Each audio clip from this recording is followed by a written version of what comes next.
They came for the end of Europe. From the horizon, the sea turned black.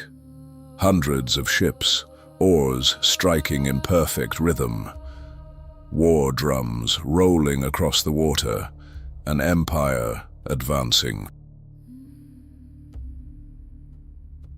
Sent by Suleiman the Magnificent to break the last stronghold in the Mediterranean, if Malta fell, nothing would remain to stop them, and Christendom itself would be left open to conquest, and against it stood a man of 70, Jean Parisot de Valette, old, scarred, tested by decades of war, but unbroken. He would not leave, he would not surrender, he would stand, and if necessary, die there. 1565, Malta, the center of the Mediterranean, a small island, but a critical one. Control it, and you control the sea lanes between Europe and North Africa. Lose it, and the way into Europe lies open. Everyone understood this.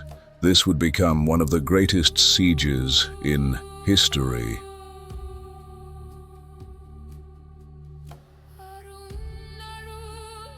De Valette had chosen this life long before Malta.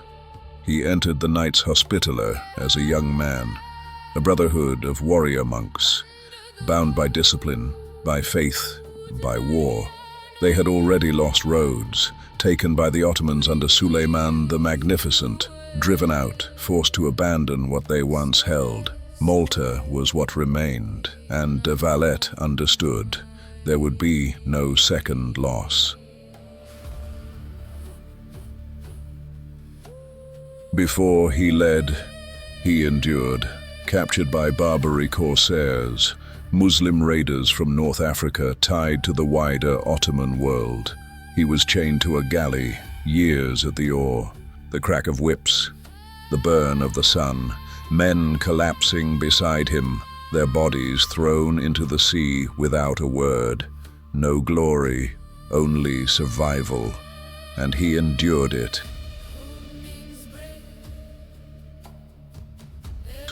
When he was freed, he returned to war, not as the same man, but as a man hardened beyond breaking. He rose through the order until he became its grandmaster, the man who would face what was coming.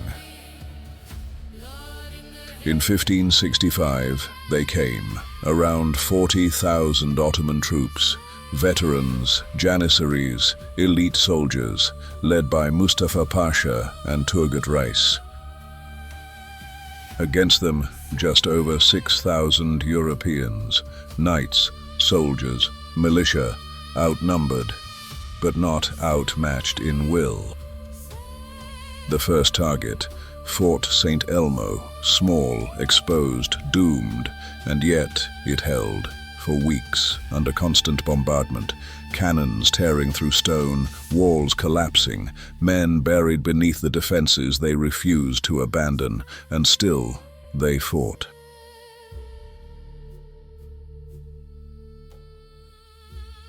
Because de Valette understood, time was the battlefield.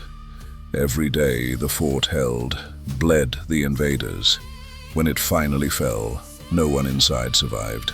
But thousands had died to take it. Among them, Turgut Reis. The siege had turned costly. Now came the real battle.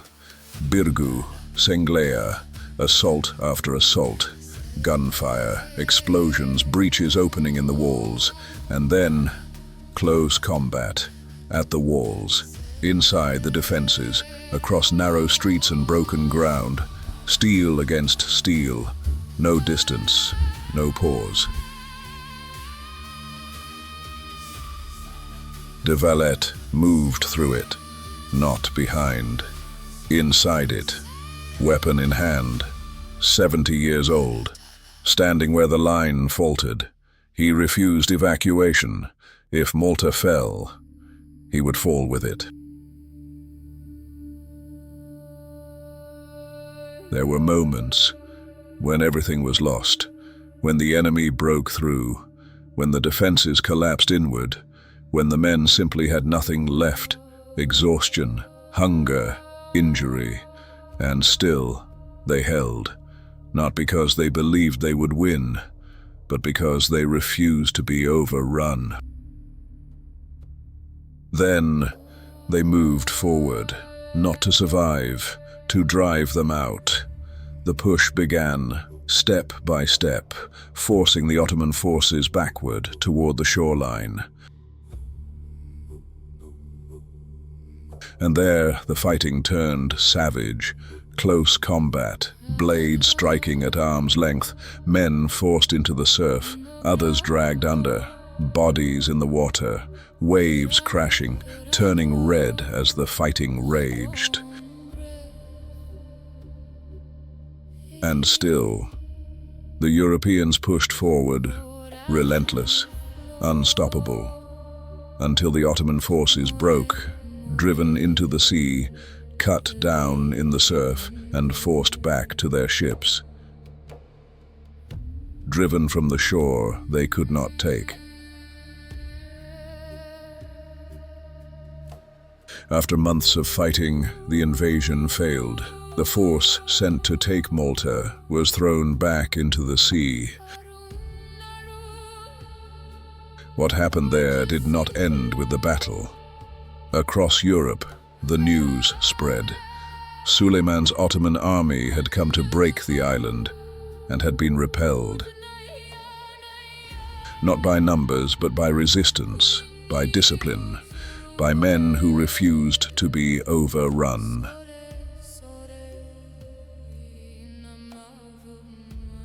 The walls were shattered.